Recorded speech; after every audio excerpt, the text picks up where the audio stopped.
T. Clark here, and this video is going to go over the AP Computer Science A 2016 FRQ number 2.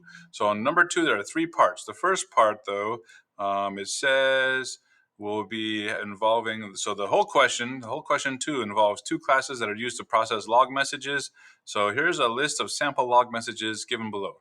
So we have a computer, then a colon, and then the log. So we have another computer, and a message, and then we have another computer, the error message. It looks like these are just error messages like you'd see if you were managing a bunch of computer network stuff. So log messages, so for part 2A, have the format machine ID colon description, where machine ID identifies the computer and description describes the event being logged.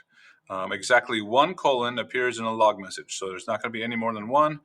There are no blanks, either immediately before or after the colon, so it's always going to be a character, then a colon, then a character, and excluding space or a return or something.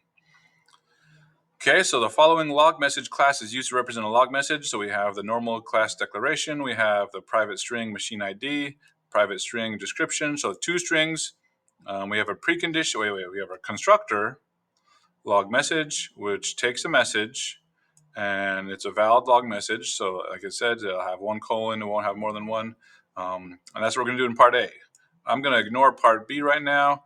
We have we have accessor methods, get machine ID, we have a get description, which returns the corresponding instance variables. Okay, so let's look at A, what it says. It says, write the constructor, okay. It must initialize the private data so that get machine ID returns the machine ID part, and get description returns the description part of the message. Okay, so basically we're just taking the string that we get, the message. So this is one message we get, and we're going to break it up to from 0, the beginning, up until that spot, and then from after the spot to the end. So this is very similar to the Mad Libs type coding, if you've done those. So I'm going to get rid of this to be implemented. So remember, the first thing you want to do on these problems is you want to write out the method header.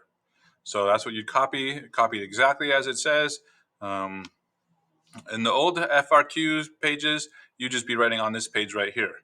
But on new ones, you have to copy this over to the new page.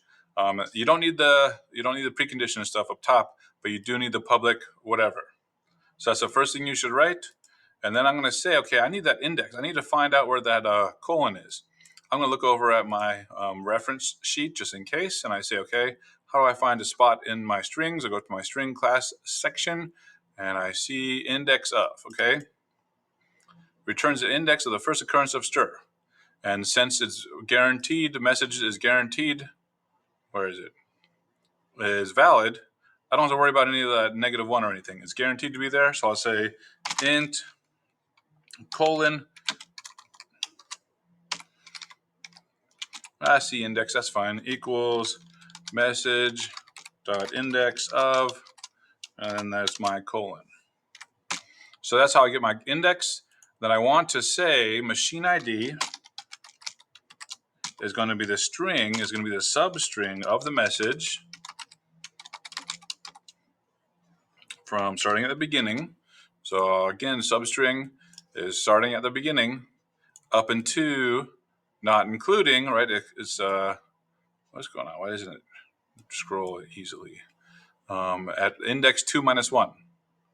So I'm going up into C index, and this will not include the colon because it's up until not including that index position. And then I want to go from that index to everything else. So my description equals, and I could do this dot. I'll put this dot here because these are instance variables. I like differentiating my private instance variables in my constructor at least. You don't have to, but I will. There's going to be another substring, so it's still message dot substring. And I'm going to go all the way to the end. So I'm going to use the other substring. And it's from what? I don't want to include the colon, so I'm going to do everything after, everything 1 after. Oh, not times, plus 1. So I get my index. I say the machine ID is from the beginning up into that index, not including the index. And I say the description is everything after that index all the way to the end. And I think that's it. Is that the log message? Okay. Do I have a runner to run it? Let's check and see if my runners that I wrote yesterday work. Let's see. Again, I'm testing out JuiceMine to see if it's a viable alternative since Replit is going away. It does take a little bit of time to run. Here we go. It's going to show up any second now. Okay, so let's see.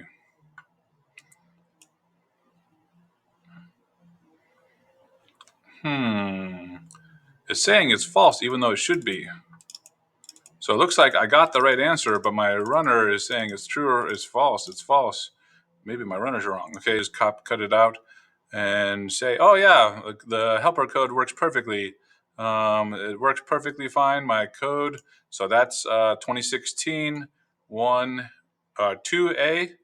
Here's the code you want. Don't look at the other code. I'll probably cut out that middle part whenever I get around to it if I have some time.